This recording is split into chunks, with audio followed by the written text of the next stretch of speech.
ሰላም የተወደዳችሁ የኢሬሳት ቴሌቪዥን ተከታታዮች፣ ለዛሬ ሰኔ 16 ቀን 2026 የተሰናዱ አዳዲስ መረጃዎችና ዜናዎችን ወደ እናንተ ማድረስ እንጀምራለን። እንድትከታተሉን በአክብሮት እንጠይቃለን። አበይት ነጥቦችን በቅድሚያ የብርጌድ ንሓመዱ ትግል ውጤታማ ነው ተባለ። ህግደፍ ኃላፊነት የማይሰማው ድርጅት መሆኑን ተገለጸ። በአዊ ዞን ባንጃ ወረዳ በአንድ ወጣት ሞት ምክንያት ተቃውሞ ተነሳ። ጋዜጠኛ ሳልሳዊት ባይነሳኝ መታሰሯን ተገለጸ።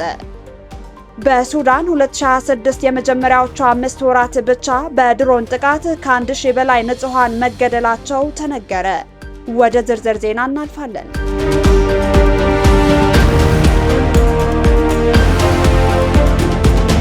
የብርጌድ ንሓመዱ ትግል ውጤታማ መሆኑ ተገለጸ። አቶ ቶማስ ሰለሞን ከኢሬሳት ቴሌቪዥን ጋር ባደረጉት ቃለ መጠይቅ የተቃውሞ እንቅስቃሴው ብርጌድ ንሓመዱ እስካሁን ያካሄደው ትግል ውጤታማ መሆኑን ገልጸዋል። እሳቸው አክለውም እንቅስቃሴው ተገቢውን ጊዜ ወስዶ ዓላማውን ማሳካት መቻሉን በመግለጽ ወደፊትም በተሻለ አደረጃጀትና ልምድ ተጠቅሞ የበለጠ ስራ በመስራት ለውጥ እንደሚያመጣ ተስፋ እንዳለ አመላክተዋል። ናይ ብርጌድ ንሓመዱ ልክ ከምቲ ክወስዶ ዝግብኦ ጊዜ ወሲዱ እቲ ካርሞ ዝግብኦ ዝነበረ ብዝያዳ ወቂዑ ዝያዳ ካብቲ ቅድሚ ሕጂ ዝገበርናዮ ስራሕ ዝሓሸ ውፅኢት ኣምፂኡ ሕጂ ከዓ ከይድ ኣሎ ማለት እዩ። ፅንሕ ኢልና ከዓኒ ብዝሓሸ ኣወዳድባ ብዝለዓለ ስምዒትን ተመክሮን ዝሓሸ ስራሕ ክስራሕ ከዓ ንፅበ ማለት እዩ። ከምኡ እቲ ባህሪ ናይ ቃልስና እስዩ ከዓ ፅባሕ ነገለውጥ ከምፅእ ዝኽእል። አቶ ቶማስ እንዳሉት በብርጌድ ንሓመዱ ስር ተደራጅቶ የሚንቀሳቀሰው ኤርትራዊ ማህበረሰብ እስካሁን ያካበተው ልምድ ስላለው ያንን ልምድ ለወጣቶች የማስተላለፍ እድል እንዳገኘ አስረድተዋል። በተጨማሪም የኤርትራ ህዝብ ከህግደፍ ስርዓት የሚዘጋጁ የዩምስላና የማስተዋወቂያ መድረኮች ምንም ጥቅም እንዳላገኘ ገልጸው የስርዓቱ መሪዎች የሚከተሉት አቅጣጫ ከፕሮፓጋንዳ ያለፈ እውነተኛ ይዘት እንደሌለው አመላክተዋል። ስለዚህ ካብዚ ዝረኸቦ መክሰብ የለን ንባዕሎም ንገዛ ርእሶም ኣብ መዓት ህኮት ዘለው ሰባት እዮም ነው ከምቲ ንሪኦ ዘለና። ስለዚህ ግን ኣብ ፕሮፓጋንዳ ግን እንታዮም መስለካ ናትና ኣብቲ ብዙሕ አክቲቪቲስ ዘይምግባር ነሳቶም ኣብቲ ሳዕስዒት ክስታይ ምርካቦም ከምዚ ንፕሮፓጋንዳ ጥቀሙሉ ኣለው። ናይ ይምሰል እዩ ናይ ይምሰል ግን ናይ ኣብ ባይታ ግን ልክዕ ሓደ ይኮነን ማለት እዩ።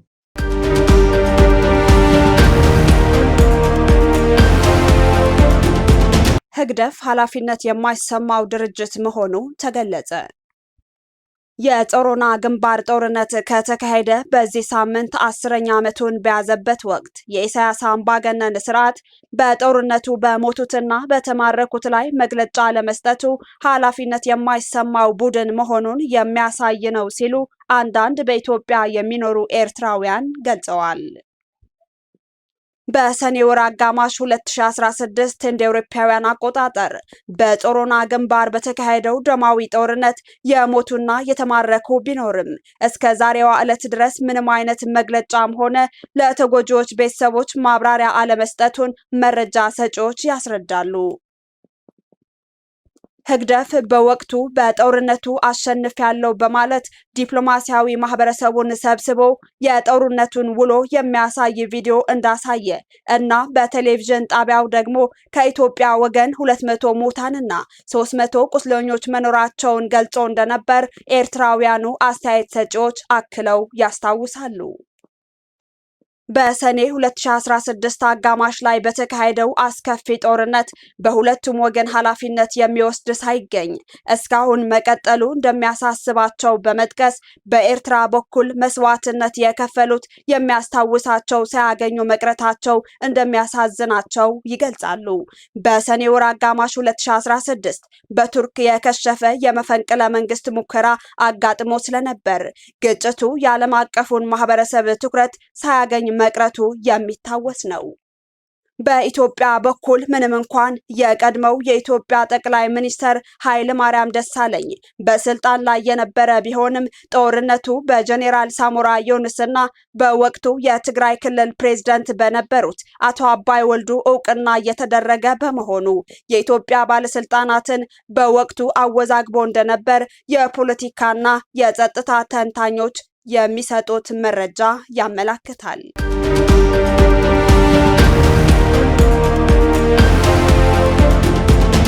በአዊ ዞን ባንጃ ወረዳ በአንድ ወጣት ሞት ምክንያት ህዝባዊ ተቃውሞ ተነሳ። ትላንትናና ዛሬ ጨምሮ በአማራ ክልል አዊ ዞን ባንጃ ወረዳ ልዩ ስሟ ኪዳ ምጃ በተባለችው ከተማ ከፍተኛ የህዝብ ተቃውሞ ተቀስቅሷል። ለተቃውሞ መነሻ የሆነው ደግሞ አንድ ለጋ ወጣት በመንግስት ታጣቂ ሚሊሻዎች በጥይት ተመቶ ህይወቱን ማለፉ ነው። እንደ አካባቢው መረጃዎች ከሆነ ወጣቱ ምንም አይነት ጥፋት ሳይኖርበት በድንገት በተተኮሰ ጥይት ህይወቱን አጥቷል። ይህን ተከትሎ በከተማዋ የሚገኙ ወጣቶችና ነዋሪዎች ፍትህ ይከበር በሚል መሪ ቃል ወደ አደባባይ ወጥተዋል። በተቃውሞው ላይ የተሳተፉ ወጣቶች ባስተላለፉት ጠንከር ያለ መልእክት ከእንግዲህ ዝም አንልም፣ ከዚህ በኋላ በከንቱ የሚፈስ የሰላማዊ ወጣቶች ደም የለም፣ የሚሞት ወጣትም አይኖርም በማለት ቁጣቸውን ገልጸዋል። ህዝብን ከጠላት ይጠብቃል ተብሎ የታጠቀው ሚኒሻ መሳሪያውን ወደ ህዝብ ካዞረ ህዝቡም ራሱን ለመከላከል ይገደዳል የሚል ማስጠንቀቂያም አስተላልፈዋል።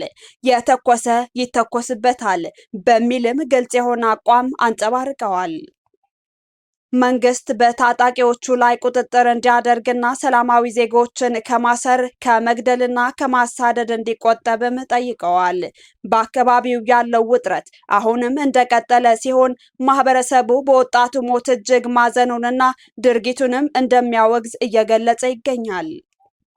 በተለይም የአገው ህዝብ ሰላማዊና ታጋሽ ቢሆንም አሁን እየደረሰ ያለው ተደጋጋሚ በደልና ግድያ ግን ትዕግስቱን ያስጨረሰው መሆኑን ነዋሪዎች ይናገራሉ። በአዊ ዞን የተለያዩ አካባቢዎች ከዚህ ቀደም መሰል የሰብአዊ መብት ጥሰቶችና እስራቶች እንደሚፈጸሙ የሚገልጹ ሪፖርቶች ሲወጡ መቆየታቸው ይታወሳል። የኪዳ ምጃው ክስተት ደግሞ ይህን ቁጣ ወደ ህዝባዊ ማዕበል ቀይሮታል። የወጣቱ ድንገተኛ ሞት ለመላው ቤተሰቡና ላገው ህዝብ መርዶ ሆኗል። ማህበረሰቡም ለሟች ቤተሰቦቹ መጽናናትን ተመኝቶ መንግስት የገዳዮችን ማንነት አጣርቶ በአስቸኳይ ለህግ እንዲያቀርብና የህዝቡን ደህንነት እንዲያስከብር ጥሪ እየቀረበ ይገኛል ሲል አገው ቲቪ የዘገበው መረጃ ያመላክታል።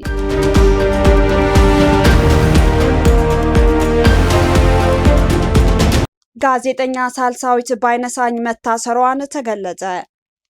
ጋዜጠኛ ሳልሳዊት ባይነሳኝ ከሳምንት በፊት በፖሊስ ቁጥጥር ስር መዋሏን ቤተሰቦቿ መግለጻቸው ዛሬ ሰኔ 16 ቀን ዶቼ ቬለ ያሰራጨው ዘገባ አመላክቷል። የጋዜጠኛዋ ታናሽ እህት ሃይማኖት ባይነሳኝ ዛሬ ለዶቼ ቬለ እንደገለጸችው እህቷ ያለፈው ሰኞ ሰኔ 1 ቀን 2018 ዓ.ም ወይም ደግሞ ሰኔ 8 2026 አመሻሽ ላይ ከመኖሪያ ቤቷ በፖሊስ ለጥያቄ ትፈለጊያለሽ ተብላ ተይዛ መወሰዷን ገልጻለች። መጀመሪያ ላይ በፖሊስ የተወሰዱት ጋዜጠኛ ሳልሳዊትና የቤት ሰራተኛዋ ሲሆኑ ሰራተኛዋን በሁለተኛው ቀን እንደተለቀቀች ገልጻለች። እንደ ሃይማኖት ገለጻ በመጀመሪያ 2 ቀናት ሰኔ 1 እና ሰኔ 2 ሰኞና ማክሰኞ ጋዜጠኛ ሳልሳዊት በጊዜያዊ ማቆያ የነበረች ሲሆን በኋላ ግን ፒያሳ ጊዮርጊስ አካባቢ ወደሚገኘው 3ኛ ፖሊስ ጣቢያ ወይም መደበኛ እስር ቤት ተዛውራለች። ጋዜጠኛዋ በተያዘችበት ጉዳይ እስካሁን በውል አለመገለጹም የምትናገረው ሃይማኖት ነገር ግን የክስ መዝገቡ በእነ ዲያቆን ዘላለም መዝገብ በመሆኑ ከሰሞኑ የአርሲ ክርስቲያኖች ግድያ ጋር የተያያዘ ሊሆን እንደሚችል ጥርጣሬዋን ገልጻለች። የ4 ዓመት ህፃን ልጇን ትታ ለእስር የተዳረገችው ጋዜጠኛ ሳልሳዊት ከታሰረች 1 ሳምንት ቢያልፋትም እስካሁን ድረስ ፍርድ ቤት አለመቅረቧን ታናሽ እህቷ ለዶቼ ቬሌ አመልክታለች። የሚመለከተው አካል ፍትህ እንዲሰጣቸውም ጠይቃለች። ጉዳዩን በተመለከተ ከፖሊስ መረጃ ለማግኘት ያደረግነው ጥረት አልተሳካም ሲል ዘገባው አክሎ ያስረዳል።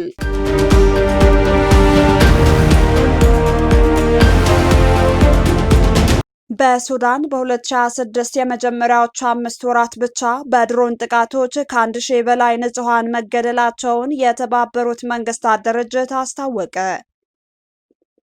በጦርነት በታመሰችው ሱዳን እንደ አውሮፓውያን አቆጣጠር በ2026 የመጀመሪያዎቹ 5 ወራት ውስጥ ብቻ በተፈጸሙ የድሮን ጥቃቶች ከ1000 በላይ ንጹሃን ዜጎች መገደላቸውን የተባበሩት መንግስታት ድርጅት ከፍተኛ ባለስልጣን ሰኞ ዕለት ገለጹ።